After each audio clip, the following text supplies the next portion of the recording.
गुरुपुष्यामृत योग हा अतिशय महत्त्वाचा योग आहे. शुभ मुहूर्त आहे.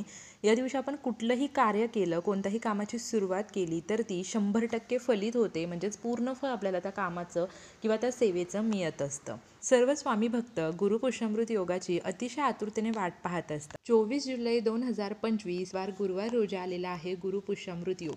गुरुवारच्याच दिवशी गुरुपुष्यामृत योग आलेला आहे, म्हणजे अतिशय शुभ असा योग आलेला आहे जुळून. त्यामुळे हा जो गुरुपुष्यामृत योग आहे तो अतिशय प्रभावी योग आहे. श्री स्वामी समर्थ. मी प्रियंकाज ऑल कंटेंट या चॅनलमध्ये मी तुम्हा सर्वांचं मनापासून स्वागत करते. तुमचा आजचा दिवस शुभ जावो. स्वामी महाराज तुमच्या सर्वांच्या सर्व चांगल्या इच्छा पूर्ण करो ही प्रार्थना मी त्यांच्या चरणी करते आणि आजच्या व्हिडिओला सुरुवात करते. 24 जुलै रोजी जुळून आलेला गुरुवारच्या दिवशीचा जो की आपल्या स्वामींचा दत्त महाराजांचा दिवस आहे, विशेष दिवस आहे. या दिवशी गुरुपुष्यामृत योगही आलेला आहे, तर अतिशय शुभ योग जुळून आलेला आहे. या दिवशी आपल्याला काही सेवा करायच्या आहेत, म्हणजे स्वामी सेवा, दत्त सेवा तर आपण करणारच आहोत, पण त्यासोबतच आपल्याला लक्ष्मी प्राप्तीसाठी सुद्धा काही सेवा करायच्या आहेत आणि आपला गुरुग्रह मजबूत करण्यासाठी सुद्धा काही सेवा करायच्या आहेत. तर त्याबद्दलच आज या व्हिडिओमधून आपण जाणून घेणार आहोत. त्यामुळे व्हिडिओ स्किप न करता संपूर्ण पहा. या सेवा गुरुपुष्यामृत योगावरती तुम्ही करा आणि याचं पूर्ण फळ प्राप्त करून घ्या. गुरुपुष्यामृत योगावरती या सेवा करून त्याचं पूर्ण फळ प्राप्त करून घ्या, कारण इतर दिवसांपेक्षा या दिवशी केलेल्या सेवा ह्या पूर्ण 100% फलित होत असतात. त्यामुळे आपल्याला कोणत्या सेवा करायच्या आहेत चला जाणून घेऊया. आणि जेवढ्या सेवा मी तुम्हाला सांगणार आहे ना, त्यातील तुम्हाला जेवढ्या सेवा शक्य आहेत तेवढ्या सेवा तुम्ही नक्की करा. गुरुपुष्यामृत योगावरती सकाळी लवकर उठा, अंघोळीच्या पाण्यामध्ये चिमूटभर हळद टाकून त्याने स्नान करा. यामुळे तुमच्यामध्ये असणारी नकारात्मकता दूर होते. तुम्हाला नजरबाधा असेल तर ती दूर होते आणि तुमचा गुरुग्रह मजबूत होतो. त्यानंतर तुम्ही स्वच्छ वस्त्र परिधान करा, शक्यतो पिवळ्या कलरची वस्त्र परिधान करा, याने सुद्धा तुमचा गुरुग्रह मजबूत होतो. त्यानंतर सर्वात आधी आपल्याला आपल्या घराच्या मुख्य दरवाजाच्या उंबरठ्यावरती थोडंसं पाणी शिंपडायचं आहे, कारण तिथे पितरांचा वास असतो आणि पितरांना सुद्धा आपल्याला प्रसन्न करायचं आहे. आणि पितरांची सेवा म्हणून तुम्ही हे पाणी शिंपडलं तरी सुद्धा पितृदेव प्रसन्न होतात आणि तुम्हाला आशीर्वाद देतात.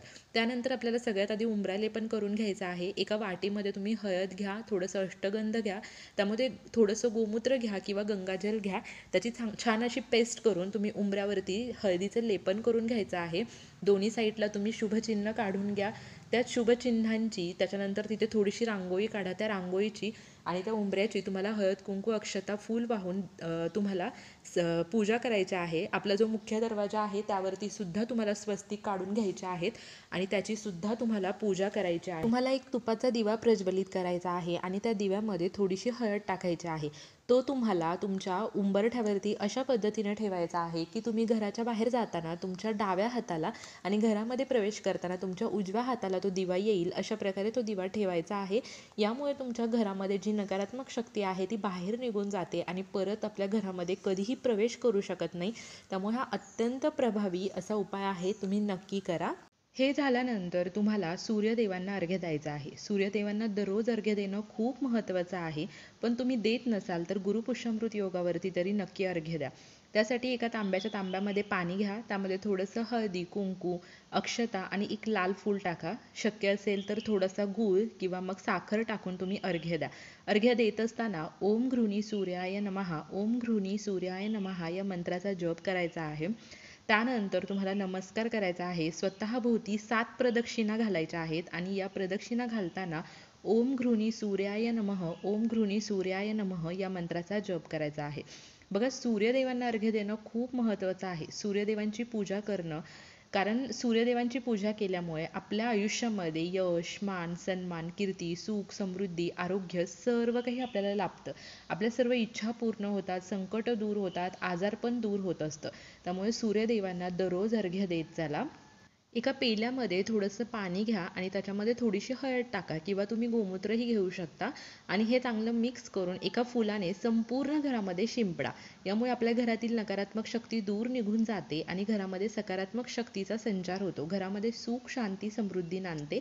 तुम्ही हा उपाय दर गुरुवारी सुद्धा करू शकता. तुळशी मातेची पूजा करायची आहे. तुळशी मातेची पूजा करताना तुम्ही एका तांब्यामध्ये पाणी घ्या, त्यामध्ये चिमूटभर हळद टाका आणि याने तुळशी मातेला अर्घ्य द्या. यामुळे तुमच्या मनामध्ये जर काही इच्छा असेल तर ती पूर्ण होते. त्याचप्रमाणे तुम्हाला कच्चं दूध तुळशीला अर्पण करायचं आहे, 1 किंवा 2 चमचे. यामुळे काय होतं तर तुमच्या ज्या आर्थिक समस्या आहेत ना त्या दूर होतात. पैशाचे रिलेटेड जर तुम्हाला काही समस्या असतील तर त्या दूर व्हायला मदत होते. तुम्ही दर गुरुवारी 1 चमचाभर 2 चमचेभर कच्चं दूध तुळशी मातेला अर्पण करायचं आहे. त्यानंतर तुळशी मातेला हळदी कुंकू अक्षता अर्पण करा, फूल अर्पण करा, धूपदीप अगरबत्ती ओवाळा आणि तुळशी मातेला 7 प्रदक्षिणा घाला. या प्रदक्षिणा घालत असताना ओम नमो भगवते वासुदेवाय, ओम नमो भगवते वासुदेवाय या मंत्राचा जप करा.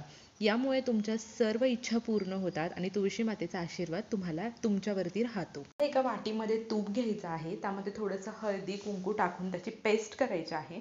या पेस्टने तुम्हाला तुळशीच्या समोर आपल्या देवघरामध्ये गॅसवरती, त्याच्यानंतर शेगडीवरती, गॅसच्या वरती जी फरशी असते तिथे आणि मुख्य दरवाजांवर स्वस्तिक काढायचं आहे. जेव्हा तुम्ही गॅसवर स्वस्तिक वगैरे काढाल तिथे पूजा करा, अन्नपूर्णा मातेचं स्मरण करा. जेव्हा आपण ही सेवा करतो ना तेव्हा अन्नपूर्णा माता सदैव आपल्या घरामध्ये वास करते. आपल्या घरात अन्नधान्याची कधीही कमतरता भासत नाही, आपल्या घरामध्ये कोणीही उपाशी राहत नाही. त्यामुळे ही अतिशय प्रभावी सेवा आहे. गुरुपुष्यामृत योगावरती तुम्हाला आपल्या देवघरामध्ये एक लाल कलरची वात प्रज्वलित करायची आहे. आता तुम्ही म्हणाल की लाल कलरची वात म्हणजे नक्की काय? तुम्हाला एक दिवा घ्यायचा आहे, त्यामध्ये तूप टाकायचं आहे आणि जो पूजेच्या दुकानामध्ये लाल कलरचा कलावा मिळतो त्या कलाव्याची वात तुम्हाला प्रज्वलित करायची आहे. नसेल तुम्हाला शक्य नसेल भेटत तर तुम्ही कापूस घ्या, लाल कुंकू आहे ते कुंकू तुम्ही थोडंसं पाण्यामध्ये मिक्स करून जी वात आहे ती लाल कलरची करून घ्या आणि ती वात प्रज्वलित केली तरी सुद्धा चालेल. पण शक्यतो लाल कलावा आणण्याचा प्रयत्न करा किंवा लाल वात आणण्याचा प्रयत्न करा. यामुळे काय होतं तर माता लक्ष्मी आपल्या घराकडे आकर्षित होते आणि आपल्या घरामध्ये कायमस्वरूपी वास करते. तुमच्या घरामध्ये जर श्रीयंत्र असेल तर गुरुपुष्यामृत योगावरती श्रीयंत्राचा सुद्धा तुम्हाला अभिषेक करायचा आहे. तुम्ही अभिषेक पाणी, त्यानंतर दही, दूध, हळदीच्या पाण्याने, केसरच्या पाण्याने अशा पद्धतीने करू शकता किंवा मग पंचामृत तयार करून तुम्ही थोडं थोडं हळूहळू त्या श्रीयंत्रावरती टाकून अभिषेक करू शकता. हा अभिषेक करत असताना श्री महालक्ष्मी मातेचा कोणताही एखादा मंत्र तुम्ही म्हणू शकता, जसं की ओम श्री महालक्ष्मी देवे नमः, ओम श्री महालक्ष्मी देवे नमः असं म्हणत म्हणत तुम्हाला श्रीयंत्राचा अभिषेक करायचा आहे. परत स्वच्छ पाण्याने श्रीयंत्रावरती तुम्हाला ते पाणी टाकायचं आहे आणि त्यानंतर श्रीयंत्र स्वच्छ तुम्हाला पुसून घ्यायचं आहे. तांबण घ्या, त्यामध्ये तुम्ही ते श्रीयंत्र ठेवा, त्यावरती हळदी कुंकू अक्षता आणि फूल अर्पण करा, धूपदीप अगरबत्ती ओवाळा आणि या श्रीयंत्रावरती तुम्हाला कुंकुमार्चन करायचं आहे. श्रीयंत्रावरती कुंकुमार्चन करायचं म्हणजे काय तर अगदी थोडं थोडं कुंकू टाकत टाकत तुम्हाला 16 वेळा श्री सूक्ताचा पाठ करायचा आहे. त्यानंतर एकदा हात जोडून तुम्हाला फलश्रुती म्हणायची आहे. फलश्रुती म्हणून झाल्यानंतर तुम्हाला विष्णू गायत्री मंत्र 16 वेळा, लक्ष्मी गायत्री मंत्र 16 वेळा म्हणायचा आहे, कमलात्मक मंत्र 16 वेळा आणि नवार्णव मंत्र 16 वेळा म्हणायचा आहे. आणि त्यानंतर जर तुमची इच्छा असेल तर तुम्ही श्री स्वामी समर्थ या मंत्राचा एक माळ म्हणजे 108 वेळा जप करा किंवा 11 वेळा जप करायचा आहे. हे झालं कुंकुमार्चन. कुंकुमार्चन करण्यापूर्वी तुमची जर काही इच्छा असेल ती तुम्ही देवीकडे बोलून कुंकुमार्चन केलं तरीही चालेल किंवा मग कुंकुमार्चन केल्याने आपल्या घरामध्ये सुख शांती समृद्धी नांदते, देवीचा आशीर्वाद आपल्या पाठीशी राहतो आणि आपल्या घरामध्ये सतत सकारात्मकता राहते, अन्नधान्याची कमतरता कधीही भासत नाही. खूप दिव्य असे अनुभव कुंकुमार्चनचे येतात. गुरुपुष्यामृत योगावरती जर तुम्ही कुंकुमार्चन केलं तर भगवान श्री हरी विष्णू आणि माता लक्ष्मी प्रसन्न होते आणि तुमच्या ज्या काही इच्छा आहेत त्या पूर्ण होतात. त्याचसोबत तुम्हाला गुरुवारही आहे, गुरुपुष्यामृत योगही आहे, त्यामुळे स्वामी महाराजांचा सुद्धा अभिषेक करायचा आहे. नित्य आपली देवपूजा करून घ्यायची आहे. त्याचप्रमाणे या दिवशी तुम्हाला विष्णू सहस्त्रनामचं पठण करायचं आहे. विष्णू सहस्त्रनामचं पठण केल्याने भगवान श्री हरी विष्णू आणि माता लक्ष्मी यांची विशेष कृपा आपल्यावरती राहते. गुरुपुष्यामृत योगावरती देवांसाठी काहीतरी वेगळा पदार्थ बनवण्याचा प्रयत्न करा. म्हणजे एखादा गोडाचा पदार्थ, पांढऱ्या कलरची किंवा पिवळ्या कलरची कोणतीही मिठाई किंवा एखादा पदार्थ देवांना नैवेद्य म्हणून अर्पण करू शकता. मग ते विकतच आणावं असं काही नाही. तुम्ही घरामध्ये तांदळाची खीर बनवू शकता, पुरणपोळीचा स्वयंपाक करू शकता, बेसन लाडू करू शकता. जे तुम्हाला शक्य आहे ते तुम्ही करू शकता किंवा मग तुम्ही फक्त दूध साखरेचा नैवेद्य जरी ठेवला तरी ते देव स्वीकारतात. कसं असतं की या शुभ तिथी, हे शुभ मुहूर्त, शुभ दिवस हे कधीतरी येतात, त्यामुळे आपण आपल्या देवांसाठी एवढं तर केलंच पाहिजे. सर्वात महत्त्वाची गोष्ट म्हणजे तुळशी मातेला आवर्जून कच्चं दूध अर्पण करा. यामुळे तुमच्या आर्थिक समस्या संपतील, पैशाच्या संबंधित काहीही समस्या असतील तर त्या दूर होतील आणि चिमूटभर हळद अर्पण केल्याने तुमच्या इच्छा पूर्ण होतील. ही सेवा तुम्ही दर गुरुवारी करत चला. दुसरी गोष्ट म्हणजे या दिवशी स्वामींचा अभिषेक करा, तुम्ही स्वामींची मूर्ती स्थापन करा, अष्टगंध लावा, अक्षता वाहा, फुले अर्पण करा, धूपदीप अगरबत्ती ओवाळा, आरती करा, महाराजांना मुजरा करा. आणि या दिवशी तुम्ही स्वामी चरित्र सारामृत हा जो स्वामींचा आत्मा आहे याचं पूर्ण 1 ते 21 अध्याय पठण करायचं आहेत. पण या पठणातून तुम्ही स्वतःसाठी काहीही मागू नका. ही जी सेवा कराल ना ती फक्त महाराजांसाठी करा. तुम्ही महाराजांना सांगा की महाराज ही सेवा मी फक्त तुमच्यासाठी करतेय आणि झालेली सेवा महाराजांच्या चरणी रुजू करा. त्यातून तुम्ही स्वतःसाठी काहीही मागू नका. 11 माळी तुम्ही श्री स्वामी समर्थ मंत्राचा जप करा आणि 11 वेळा तारक मंत्र म्हणा आणि या सर्व सेवा महाराजांच्या चरणी रुजू करा. यातून स्वतःसाठी काहीही मागू नका.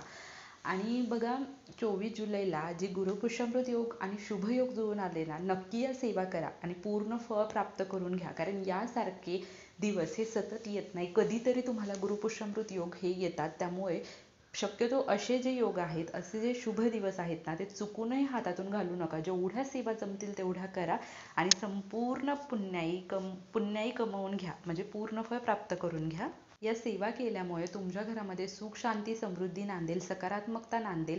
घरामध्ये जे काही आजारपण आहे ते दूर जाईल, घरातील सदस्यांची प्रगती होईल, इच्छापूर्ती होतील, संकट दूर होतील, तुमच्या घरातल्यांची, सदस्यांची, पतीची, मुलाबाळांची प्रगती होईल. त्याचप्रमाणे देवांचा कृपाशीर्वाद तुमच्यावरती बनून राहील आणि सर्वात महत्त्वाचं तुमच्या ज्या काही इच्छा आहेत त्या पूर्ण होतील. गुरुपुष्यामृत योगावरती केलेल्या सेवा कधीच वाया जात नाही, त्याचं पूर्ण फळ आपल्याला प्राप्त होत असतं. त्यामुळे या सेवा करा आणि त्याचा अनुभव घ्या. झालेली सेवा मी महाराजांच्या चरणी रुजू करते. व्हिडिओ आवडला असेल तर लाईक शेअर कमेंट नक्की करा. Shri Swami Samarth. Bless you all.